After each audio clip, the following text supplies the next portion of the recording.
Hola, ¿cómo están? Qué gusto reencontrarnos acá en Mega TV, como todas las noches, de martes a viernes. Esta noche tenemos a una persona muy especial invitada porque es un hombre muy activo que ha producido mucho a nivel cultural en nuestro país y que siempre está generando cosas. Está al frente del Museo del Barro, quizá uno de los museos más importantes de la región, pero además ha hecho innumerables cosas durante toda su larga carrera profesional. Él se llama Osvaldo Salerno. Presentamos acá una breve semblanza y enseguida comenzamos a conversar la noche con él.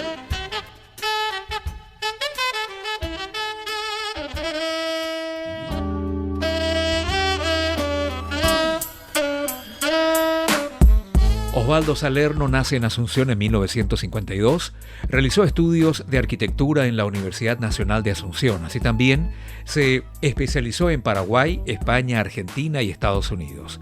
Ha participado en numerosas exposiciones individuales fuera y dentro del país, como Perder la forma humana, una imagen sísmica de los 80 en América Latina, en el Museo Nacional Centro de Arte Reina Sofía de Madrid. Obtuvo varios premios de diseño gráfico y pintura.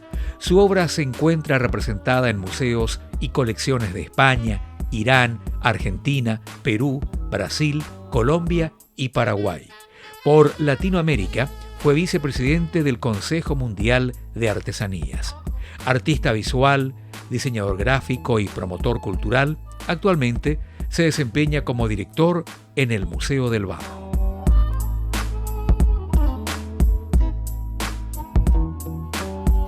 Bueno, estimado Osvaldo, qué gusto tenerte acá. ¿Cómo estás?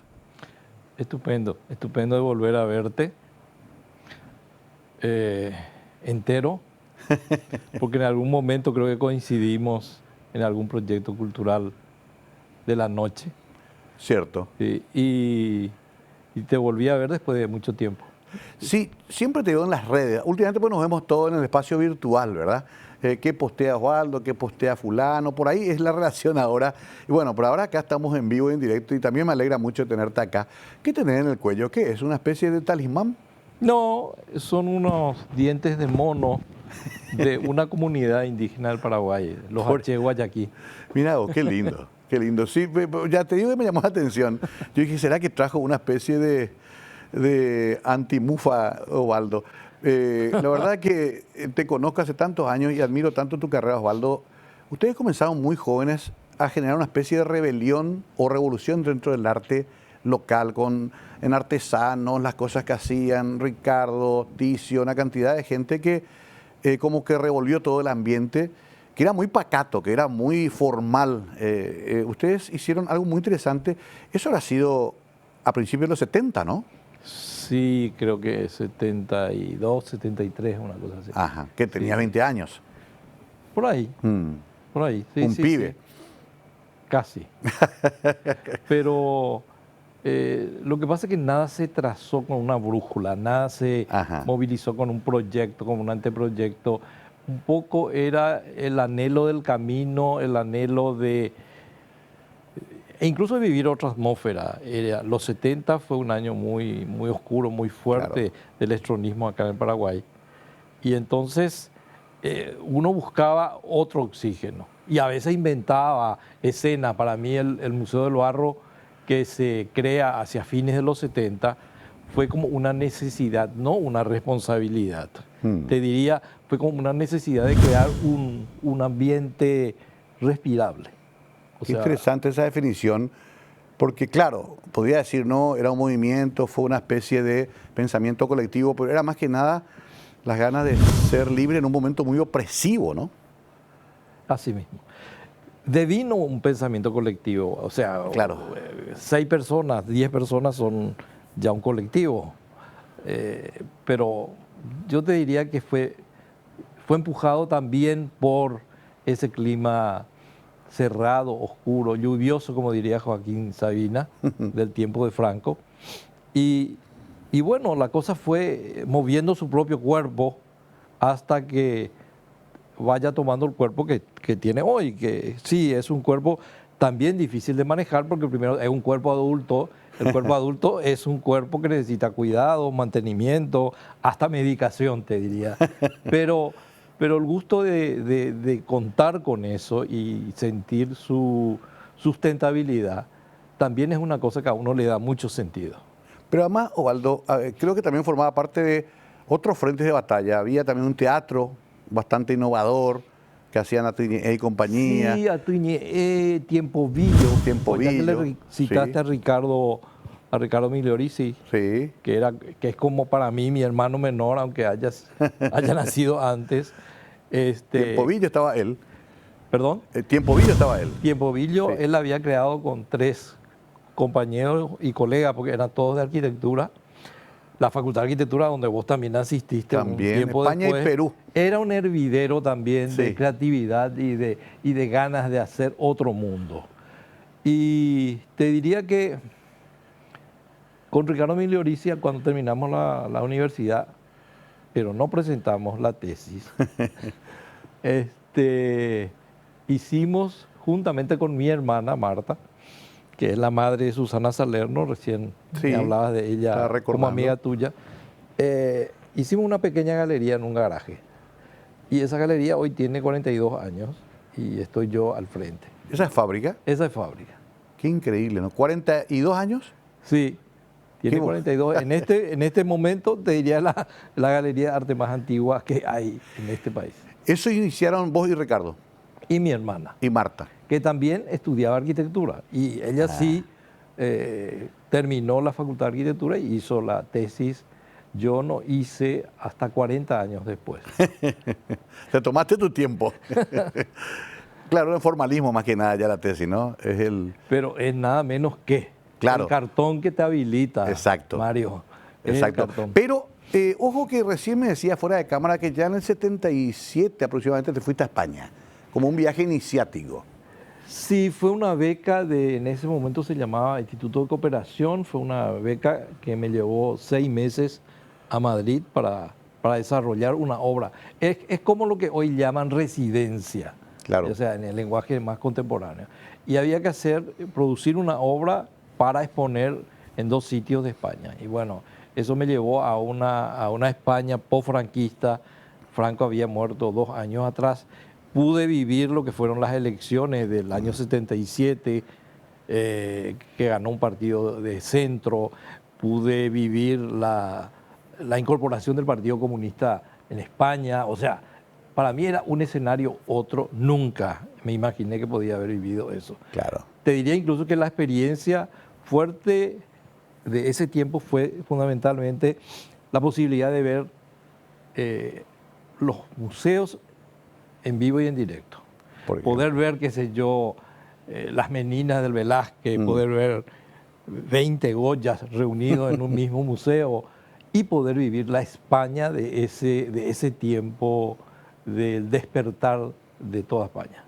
Qué momento fabuloso, y me imagino, ¿no? Porque hasta ahora Madrid sigue siendo un epicentro cultural. Pero os pusiste también el Reina Sofía pronto, ya en los 80. Sí, puse después en una colectiva que se hizo justamente sobre los tiempos de oscuridad de América Latina, en donde nuestro país sí figuraba, porque generalmente a veces en los recuerdos, en los racontos que se hacen de lo que fueron los años oscuros de nuestro país y de toda América en buena parte, Paraguay no figura, porque hasta tenemos la mala suerte de no figurar como lo que estamos viviendo, situaciones oscuras. Sí, increíble, ¿no? No, Hasta en nunca eso. fuimos un país como a la moda, te voy a decir. Claro, la isla rodeada de tierra, decía Augusto, ¿no? Rodeada incluso para proteger aquello que no se sabía. Ahora, lo previo, colegio, tus años de niñez, de familia, ¿cómo fueron? Bueno, en principio yo hice la primaria, hice en mi barrio, en Barrio Obrero, en la iglesia del Perpetuo Socorro, en la escuela del Perpetuo Socorro. Ese Sí. lapsus de iglesia y escuela es un problema que debo tratar con el psicoanalista. Bueno, siempre fueron colegios Pero era colegio católicos. religioso, Eran claro. los colegios. Sí. Después hice en el Colegio Cristo Rey, en el nuevo Colegio Cristo Rey de esos años, en el nuevo predio. Y luego hice en el Colegio Salesianito, terminé el bachillerato. Todo fue bajo tutela religiosa. Absolutamente religiosa, por eso ese lapsus, Claro. ese Claro. equívoco. Y ya, mirá, y sos de primera comunión, todo, hiciste todo lo... La primera, la confirmación. La confirmación, todo. bautismo Sí. previo. Qué interesante. Eso yo te veía más como laico en todo caso. Bueno, pues eso es una construcción a la que generalmente una persona, un sujeto que pasó por tanta experiencia religiosa accede. Y esa es una sabiduría del tiempo, quizás. Volviendo a Sabina, él siempre dice que lo lindo de las instituciones religiosas es que abunda el pecado. Por eso da gusto, dice Sabina. Le dejo a él esa responsabilidad. Yo también pasé por 11 años Cristo Rey. Imagínate, hoy uno de San José, así que vengo también con esa carga. Ahora, Osvaldo, salís vos ahí del colegio, uno sale sin saber ni qué quiere hacer en la vida. Pero vos ya tenías como una tendencia a lo que te dedicaste después. Y mira, en esos años yo todavía tenía la fantasía de que la música era lo que me interesaba. La música era aquella vocación que yo imaginaba que tenía. Y ese placer por la música llevo hasta hoy. No había ninguna institución que en términos formales te diera una licenciatura para decir, bueno, voy a estudiar arte. Y la obsesión de las clases medias, por lo menos en esa época, era decir, tenés que tener un título para ser alguien y ese tipo de cosas, o para poder sustentar un proyecto de vida más o menos potable, ¿verdad? En términos económicos y de inserción en un contexto. Y arquitectura era la única que tenía una carga de asignaturas de humanidades que a mí me podía permitir determinadas cosas. De hecho, trabajé muy poco en arquitectura, muy poco, y prácticamente me metí enseguida a las cuestiones de las artes. Es cierto, trabajé mucho con la cuestión del espacio, monté museos. De hecho, la tesis que yo trabajé en el año 2018 estaba dedicada a montajes de museos. O sea, había hecho el montaje del Museo de la Justicia, el Archivo del Terror, había trabajado en el Museo Nacional de Bellas Artes, y en el mismo Museo del Barro, había trabajado con Carlos Colombino para eso. O sea que siempre me moví entre la arquitectura, lo artístico, la historia, moviéndome en esas cosas como para producir puestas en escenas, para comunicar un relato, que en última instancia es la museografía. Claro, ahí vamos a hacer un punto porque me encanta cómo muchos buscamos una arquitectura lo que después encontramos en otra parte, pero fue como, digamos, el camino. Muchos músicos también pasaron por arquitectura, muchos comunicadores también pasamos por ahí. Vamos a seguir hablando con Osvaldo. Va a ser difícil esto porque demasiadas cosas tiene Osvaldo que ha vivido y no sé si vamos a resumir en un programa, pero haremos el intento, por lo menos mostrar una parte de esta vida tan interesante, tan extraordinaria de Osvaldo Salerno. Nuestro invitado de hoy, que está mirando el espacio, porque él está ya pensando en términos seguramente escenográficos, y estamos en un mundo virtual de croma. Enseguida volvemos con Osvaldo Salerno, un gusto charlar con él. Quédense, ya volvemos.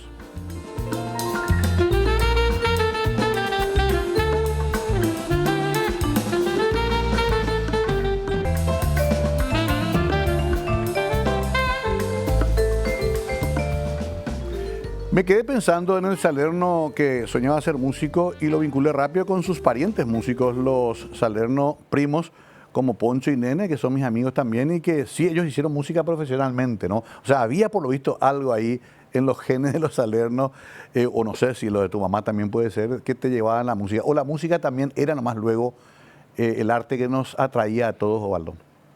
Y yo creo que era, en parte quizás pueda ser una cuestión genética, viste que la cuestión latino-italiana de esos tres primos viene de ese lado, de lo que es la musicalidad en toda esta mixtura que tenemos los paraguayos con las migraciones diversas, ¿verdad? No te puedo explicar porque no trabajé nunca eso para entender por qué. ¿No te fuiste a estudiar música formalmente, por ejemplo? Estudié en los primeros años piano, sí, piano. Pero piano era una carrera que no tenía posibilidad de profesionalizar más que llegar a convertirse en un profesor para enseñar a otras personas con cierta vocación, como en cierta época fue el ballet, por ejemplo. También. Acá no se pensó en los años 60 que una persona que estudiara ballet podía pensar en una compañía de ballet y la posibilidad de profesionalizar eso y vivir de eso. Porque en última, El tema es profesionalizarse en lo que a uno le gusta. Claro. Es la mejor manera. O Sí. sea, a vos te gusta la comunicación. Así mismo. Así mismo. Un rato me dediqué a otras cosas, pero ya estoy aquí en lo Por mío de suerte fue vuelta. breve, fue intenso, pero fue breve. Ahora, Ubaldo, ¿en qué momento comenzabas a producir tus primeras obras? Y yo recuerdo con una tecnología para la época muy innovadora. No era el típico dibujante, pintor, otra cosa hiciste de entrada. Bueno, la primera obra que yo tengo identificada así con intención de arte, que no quiere decir que haya llegado a la experiencia del arte, es una pieza que tiene el año 1969. Y yo empecé con unas estrategias que diferían un poco de lo que en ese momento era una cuestión muy exitosa, que era la política cultural externa que tenía el Brasil en relación al Paraguay. O sea, ellos tenían un centro cultural Sí. muy vigente, muy importante, cuya responsabilidad la llevaba el artista Livio Abramo, que es un artista de escala grande. Sí. Y Livio enseñaba un grabado moderno, un concepto moderno, pero era una tarea como muy artesanal, había que trabajar con unas gubias para las planchas de madera y cosas. Y yo no sé si era un tema de que yo estaba en contra de esos procesos tan artesanales de preproducción, que yo en vez de trabajar la madera trabajada a gubia, me puse a trabajar directamente imprimiendo la madera, imprimiendo los objetos, imprimiendo mi cuerpo mismo. Me acuerdo, sí. E incluso con Objetos también. objetos, Sí. ventanas, Sí. e incluso te digo, la investigación que yo hice en Madrid en el año 77 se refería a la cuestión del servicio militar. Yo había hecho el servicio militar y yo trabajé con una investigación que trabajaba mi camisa del servicio militar, imprimiéndola de diferentes maneras. Entonces, en ningún momento yo puedo decir, yo soy un grabador en el sentido Claro. convencional de la palabra, ¿verdad? Y en ese sentido podría entenderse como una respuesta a la tarea más canónica del maestro Livio Abramo, aunque yo soy un gran admirador de Claro, su obra. entiendo, Y perfectamente. el Museo del Barro tiene la mayor colección de obras de Livio Abramo porque supera las 1000 obras Qué fabuloso. de qué, Livio Abramo. Sí. qué acervo eso. No, me encanta porque explicaste un poco la matriz de eso, pero que vos en tu visión o en tu praxis modificaste.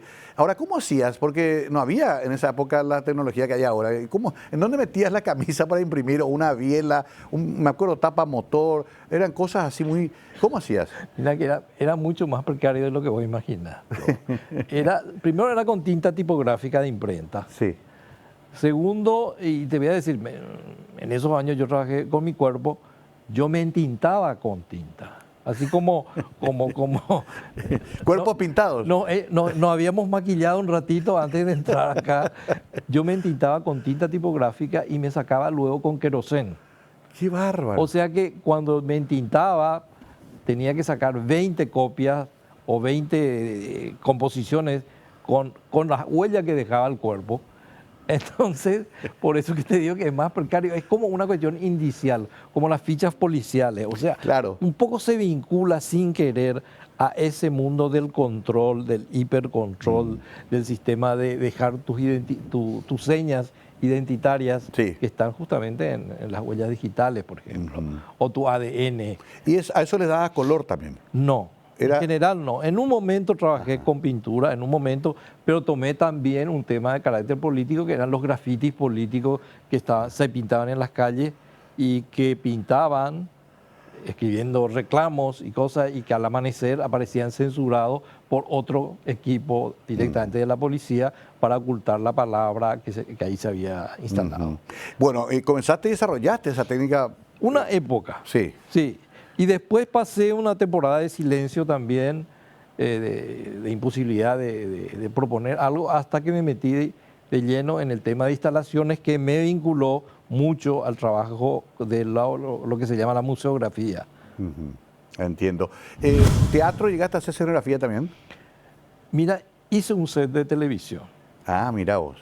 Porque Hice un antes set de hacías. televisión Sí. que a mí me gustó como experiencia, de un programa que tenía carácter político y que hacía una presentadora y que que me gustó mucho porque trabajé como si fuera un espacio arquitectónico y la cámara podía operar de izquierda a derecha. Y me acuerdo que una tontería que yo le decía a la persona que presentaba el programa, le decía, yo quiero que vos no solamente te arregles, te maquilles, sino que te pongas perfume.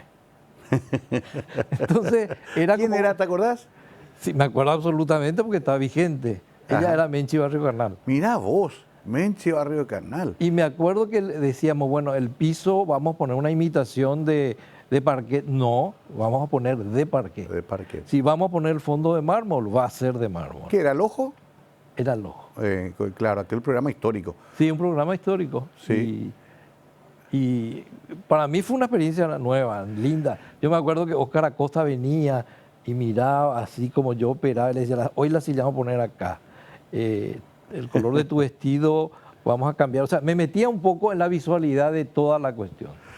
Fue una linda experiencia, pero no era lo mío tampoco. No, claro, hay que explicarle a los más jóvenes que ven el programa que antes hacían escenografías para el programa de televisión, hoy ya es todo virtual.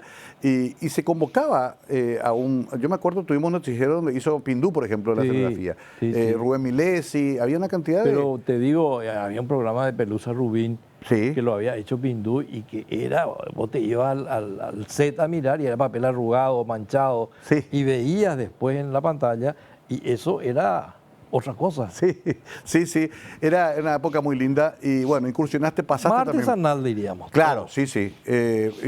Pasaste tangencialmente por ese mundo. Te fuiste metiendo, vos decías bien, en el mundo de las instalaciones y después ya de los museos. ¿En qué momento y por qué y cómo surge el Museo del Barro?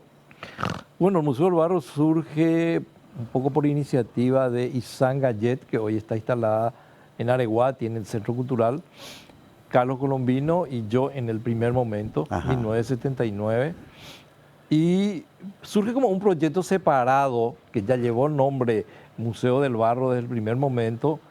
Y el otro tema era la colección circulante que la habían hecho Olga Blinder y Carlos Colombino juntos, que era una colección que no tenía sede y que eran como piezas gráficas que se prestaban a las escuelas, a los colegios, a los clubes deportivos incluso, hasta que fue necesario contar con un espacio físico porque empezaron a llegar obras por donación o trueque o intercambio, que ya no podían pasar ese tema de irse detrás en la camioneta de uno, Claro. Resistir una lluvia y cosas así. Claro. Entonces ahí fue que nace el Centro de Artes Visuales y ahí Ticio Escobar tiene un rol muy importante y un libro que él escribió que se llama El mito del arte, el mito del pueblo, que es el guión museológico del museo. O sea, un guión museológico es un poco el relato que cuenta. ¿Qué es lo que cuenta este museo? ¿No? Porque no es solamente para contemplar y decir Claro. qué interesante esta pieza jesuítica o qué interesante esta pieza de misión franciscana o esta cerámica de Tobatí. No, ¿qué vos estás contando? Ese es el guión. Y eso salió de ese libro de Ticio Escobar. Y de ahí nosotros lo que hicimos es poner en escena, en un mismo pie de igualdad, el arte de los pueblos aborígenes, que hoy viven incluso y malviven en Asunción, Sí. de los mestizos que están en Itán, Tobatí, lo que quedó después sobre todo después de la Guerra Grande, y el arte que hacemos los artistas que vivimos con cultura urbana, que tenemos raíz ilustrada, estudiamos en la universidad y estamos acá. Claro, o sea que fue el primer museo que también unió esos dos mundos, digamos. Los tres. Porque el mestizo, el campesino, también el campesino, tiene claro. también problemas con el aborigen. Sí, claro. El campesino también le discrimina. Sí. Ahora estoy pensando en el arte popular, en las ceramistas, en la Sí, cantidad de... porque el campesino no se siente identificado con el indígena. Sí, Incluso sí. la expresión, vos estás muy abajo hoy, cuando se dice Sí. vos estás muy indígena, lo utiliza un campesino Sí. en relación a otra persona que está ese día como encerrado en sí mismo. En ese guión En ese guión se cuenta también las historias de las discriminaciones. Ok, claro. Qué interesante. Esto que comenzó, me imagino, chico primero. Era solamente un espacio... Mira, toda cosa que empieza chica crece. Crece, claro. La misma galería de la que te hablé Sí, era un garaje, viejo, era un garaje. en el centro, y hoy es un espacio importante. No solamente importante por los años que tiene, es importante como espacio más profesional de exhibir obra, y hoy día discutimos nosotros, creamos una asociación con otros galeristas colegas. Antes los galeristas competíamos desesperadamente, Sí. hoy también competimos, pero no hay esta desesperación. A nosotros hoy día la asociación de galeristas, que se llama ASGAPA, viene generando desde hace más de 10 años muchas actividades, entre ellas una que se llama la Noche de las Galerías. Sí, participé más de una vez. Más de una vez te habrá Sí, ido. me encantó. Y bueno, y ese tipo de actividades hoy día es como para generar mercado. Así como hay mercado de la carne, mercado de la soja, bueno, a nosotros nos parece bien que la gente viva de su trabajo. Vamos a hablar un poquito después de eso, porque también a ustedes les tocó prácticamente inventar de la nada ese mercado. ¿Y cómo está actualmente? ¿Se aprecia las artes plásticas en Paraguay? ¿Fue una moda, una época, tener un Migliorisi, tener un Salerno, tener un Colombino? Enseguida, te pregunto eso a la vuelta porque me apasiona también ese tema, que es tan importante para comprender la evolución social de un país como el nuestro. A la vuelta de la pausa, seguimos hablando con Osvaldo Salerno, nuestro invitado especial de hoy.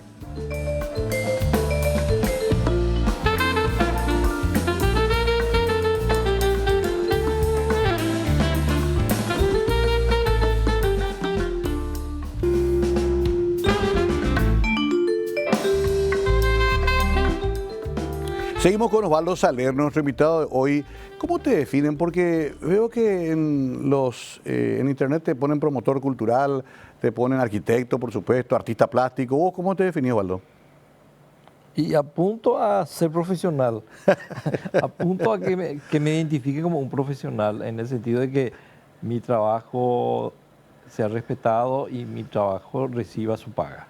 O sea, eso no quiere decir que todo tiene honorarios. O sea, Claro. De hecho, el Museo del Barro es un trabajo que es lo que me da sentido, es mi cría.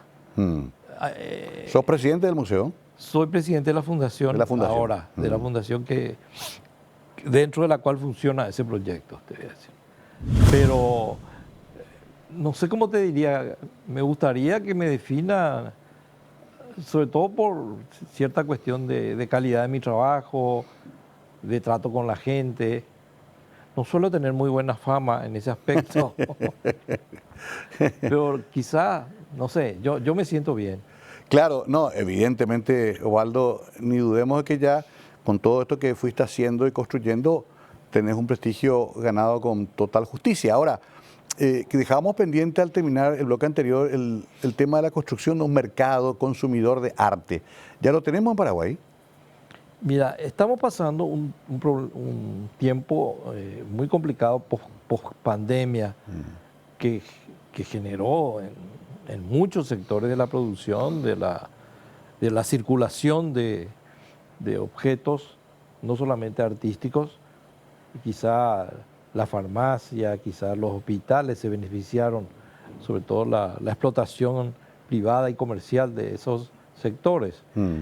Por lo que hemos vivido y lo que estamos de pie acá conversando o sentados, Sí. es porque pasamos la hecatombe. Sí. Pero muchos de nuestros cercanos se fueron. Yo te podría decir que si hay galerías, y en la asociación nuestra hay 13 galerías, es porque la cosa funciona. O sea, Claro. sin duda, si yo quisiera dedicarme o los otros colegas quisieran dedicarse a ganar plata, como se dice, abriríamos, no sé, una casa de cambio. Claro. Podríamos llegar a presidente incluso, teniendo como pasado eso. Sí. Pero no es ese el tema. El problema es que a estas personas, y a mí en particular, eso es lo que me gusta, eso es lo que me da cierta calidad de vida diaria, porque como yo vivo prácticamente en el mismo espacio donde trabajo, entonces a mí me da sentido. Yo estoy especulando ya temprano cómo voy a montar tal exposición.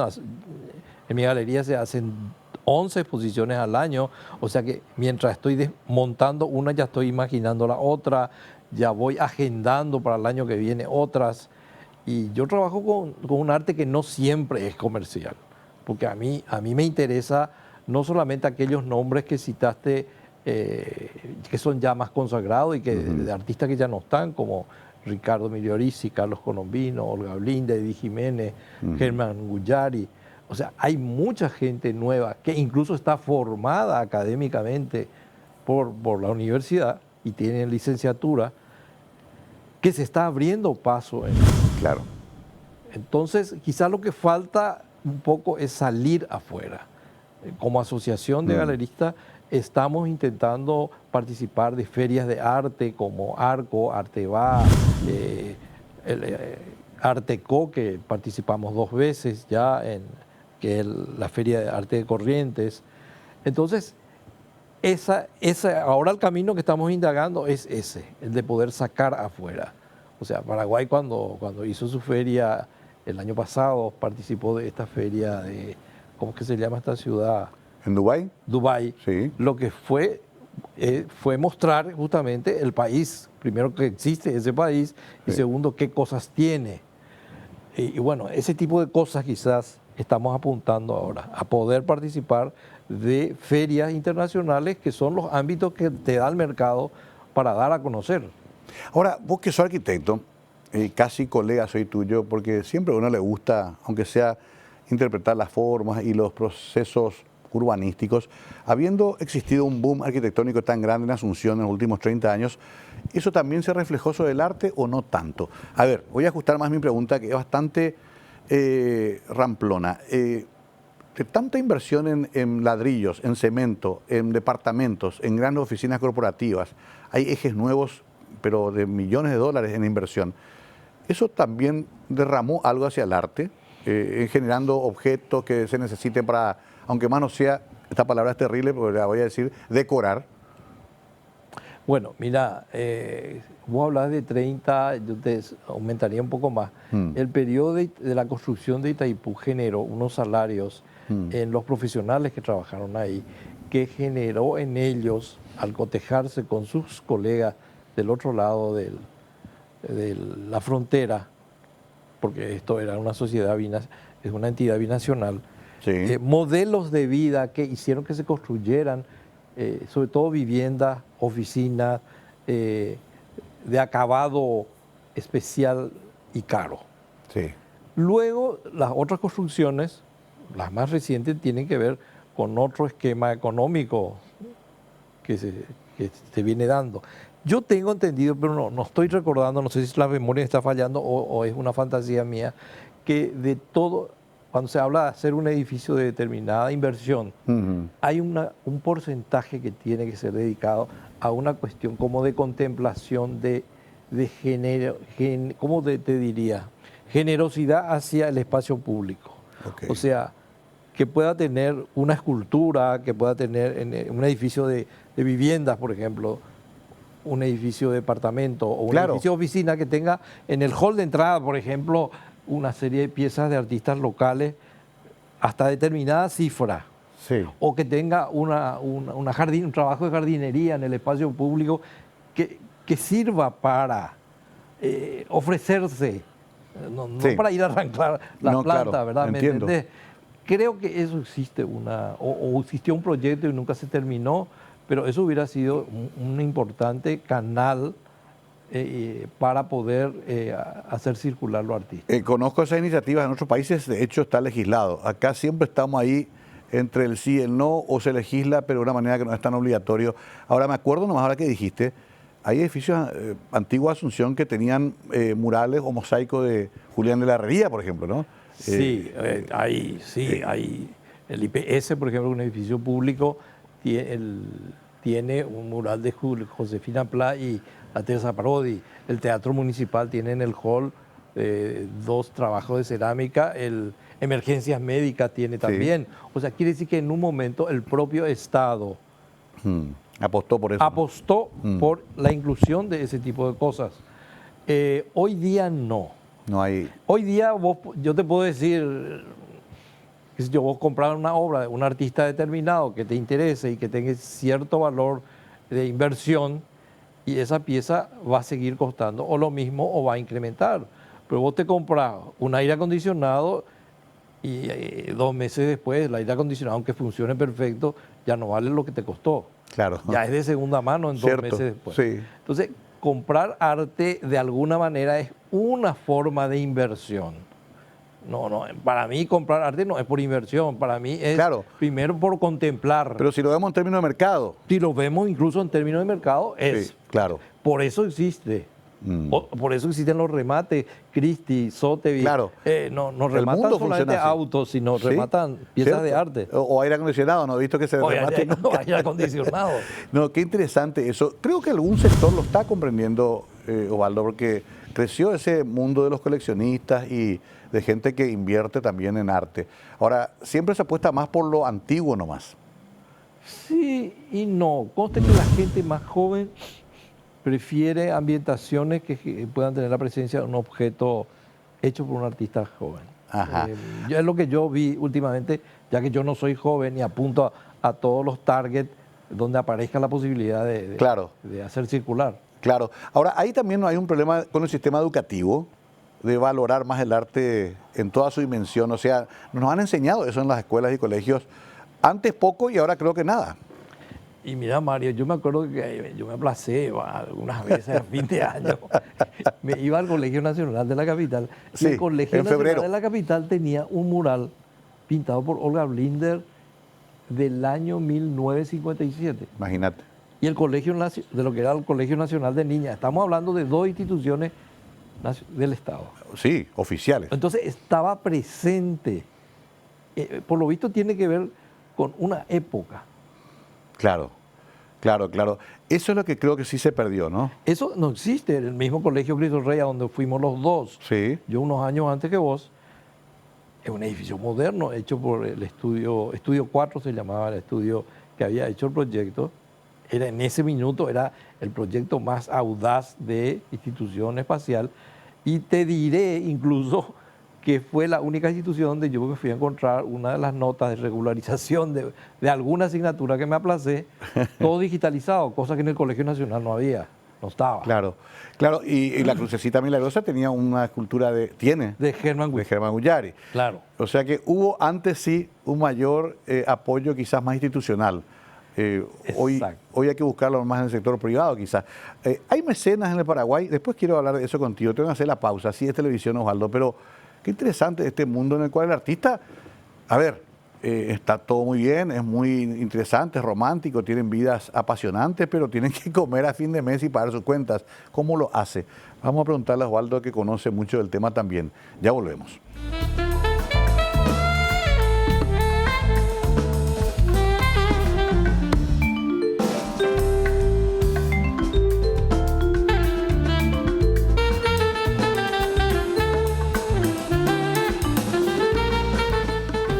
¿Qué era don Salerno, Osvaldo? ¿Qué profesión, qué oficio tenía? Mi padre era técnico, era un técnico, yo creo que autodidacta, en instalación de aparatos de rayos X. Ah, mira vos. A fines de durante la década del 50, él falleció a fines de los 50, era el mejor técnico que había acá en esa materia. En rayos X. Sí. Era una tecnología relativamente nueva. Para ese minuto, y en el Paraguay era nuevo. Claro. Qué interesante, ¿no? Porque estaba nomás pensando que el papá de Orlando y compañía fue piloto. Bueno, eso fue En piloto la guerra. cuando joven, sí. Sí, en la guerra. Sí, O sea, son sí. raros los Salernos, son entre Piloto, modista, músico, músico. y bueno, y artista plástico también. A ver, quedó eso y nos va después a faltar tiempo, pero quiero redondear nomás ese concepto de qué vive un artista plástico hoy en Paraguay. Bueno, yo no soy solamente un artista Yo plástico. sé que no, pero trabajás con ellos. Incluso te diré, yo casi no vendo mi obra. Mm. Y soy un especializado hace Claro. 40 años en que expongo, hago circular, Sí. promuevo obra de otros artistas y la mía también Claro. entra de paso.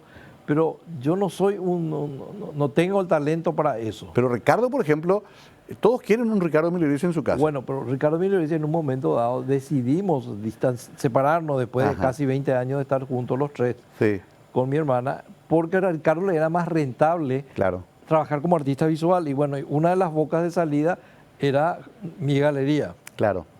que se quedaba, como toda la galería, con una comisión por realizar la venta. Y Ricardo Migliorese trabajaba conmigo de manera muy particular en el sentido que él me cedía la obra en consignación. Yo no hacía una inversión inicial como él sí ya empezó a hacer en esos años con los otros colegas.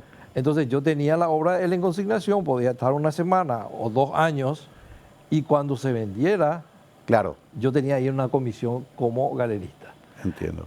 Bueno, yo te diré que en general los galeristas estamos pasando por un momento muy duro, todos los que yo conozco, sí, los colegas, hablamos de la dificultad, pero estamos pasando por un momento que todo el mundo está pasando mal. O sea, no te puedo decir, cuando vamos a ir, si vamos a hacer un viaje hacia el interior o hacia esto, hacemos el cálculo, ¿qué nos conviene? Cuando vamos a viajar al centro, por ejemplo, para una reunión de trabajo, ¿qué nos conviene más?